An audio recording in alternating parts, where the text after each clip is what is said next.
नमस्कार दोस्तों, मैं एसन सर आप सभी विद्यार्थियों का, सभी साथियों का आपके इस online YouTube channel target based seminar class में सबका हृदय से स्वागत करता हूं। दोस्त प्रिय साथियों, मैं आज स्वरों के विभाजन का अंतिम टॉपिक लेकर के आप लोगों के सामने उपस्थित हुआ हूं। आज स्वर के विभाजन का अंतिम टॉपिक है स्थान के आधार पर स्वरों का विभाजन। आज देखेंगे कि स्थान के आधार पर स्वरों का विभाजन कैसे किया गया है। अब बात आती है, इसमें ध्यान देंगे कि स्थान का मतलब क्या है। स्थान का मतलब यह है दोस्तों कि जो 11 स्वर हैं, वो पूरे 11 स्वर किन किन स्थानों से उच्चारित होते हैं। तो दोस्तों आपको जानकारी होना चाहिए कि सभी स्वरों का, सभी वर्णों का उच्चारण स्थान होता है, अर्थात वो किन किन स्थानों से उच्चारित होते हैं।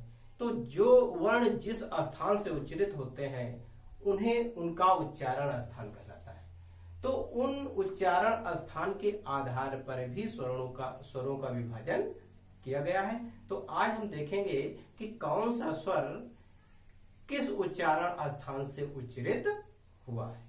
ठीक है, तो उच्चारण स्थान से उच्चारित होने के कारण स्वरों का विभाजन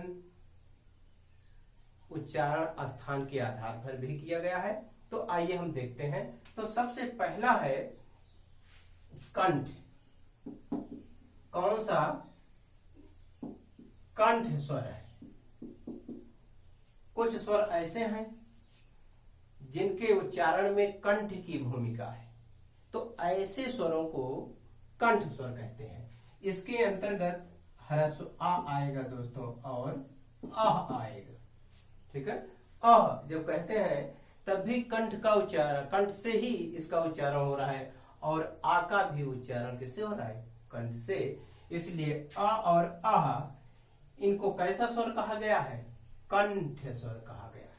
ठीक है दोस्तों, कैसा स्वर कहा गया है, हमेशा ध्यान दीजिए दोस्तों, इसको कैसा स्वर कहा गया है, कंठ स्वर कहा गया है। और दूसरा देखेंगे तालव्य स्वर। दूसरा क्या है, तालव्य। तालव्य का मतलब होता है वह कौन सा स्वर है जिनका उच्चारण ताल से हुआ है। किससे, ताल से हुआ है। तो इसके अंतर्गत क्या आएंगे दोस्तों, ये ई आएगा। ठीक है, तो ई को कैसा स्वर कहा जाता है, तालव्य स्वर। आगे है मूर्धन।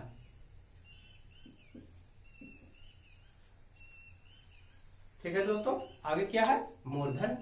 मूर्धन्य स्वर के अंतर्गत क्या आता है,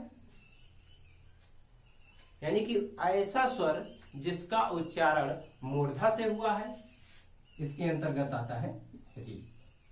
ठीक है, आगे देखेंगे दोस्तों, आगे कौन कौन सा है। चौथा है ओष्ठ। ओष्ठ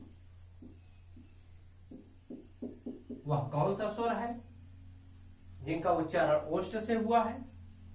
जिन स्वरों का उच्चारण ओष्ठ से हुआ है वो स्वर ओष्ठ स्वर कहलाते हैं। ठीक है, वो कौन कौन से हैं, ह्रस्व ऊ है, दीर्घ ऊ है। ठीक है, इस तरह से अगला है अनुनासिक। अनुनासिक ये कई बार परीक्षा पूछता है, अनुनासिक या निरानुनासिक। अनुनासिक ऐसे स्वर होते हैं या ऐसे वर्ण होते हैं जिनके उच्चारण में नाक के साथ साथ मुख का भी सहायता लिया जाता है। उनके उच्चारण में ऐसे वर्णों को अनुनासिक बोला जाता है। ठीक है, तो यहां पर कौन सा स्वर है अनुनासिक, तो यह है अंग। अंग की बिंदी, ये जो अंक है ये कैसा स्वर कहलाता है, अनुनासिक स्वर कहलाता है। ठीक है, आगे देखें दोस्तों, अगला है कंठ तालव्य। कंठ और तालव्य। कंठ और तालव्य के अंतर्गत कौन कौन स्वर आएंगे, ध्यान दीजिए दोस्तों। इसके अंतर्गत आते हैं ए और आई। और कैसे आएंगे दोस्तों, देखिए जैसे आ और ई से मिलकर के बना है ए। आ का उच्चारण स्थान कंठ से है और ई का उच्चारण स्थान तालु से है, तो आ और ई मिलकर के बना है ए, तो इसका उच्चारण स्थान क्या हो जाएगा? ये दोनों मिल जाएंगे आपस में, तो क्या बन जाएगा? कंठ ताल। तो ए और आई का उच्चारण स्थान क्या हो जाएगा? कंठ ताल। इसलिए ये कैसे स्वर माने जाएंगे? कंठ ताल।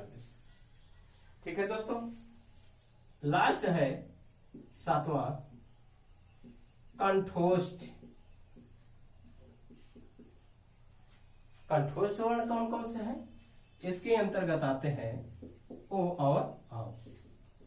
ठीक है दोस्तों, ये कंठ और ओष्ठ दोनों की सहायता से उच्चारित होते हैं दोस्तों, इसलिए ओ और औ को कैसा स्वर माना जाता है?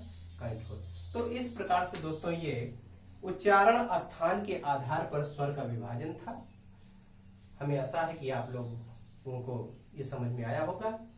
इसी टॉपिक के साथ मैं नेक्स्ट टॉपिक फिर लेकर के आऊंगा। तब तक के लिए सबको बहुत बहुत धन्यवाद।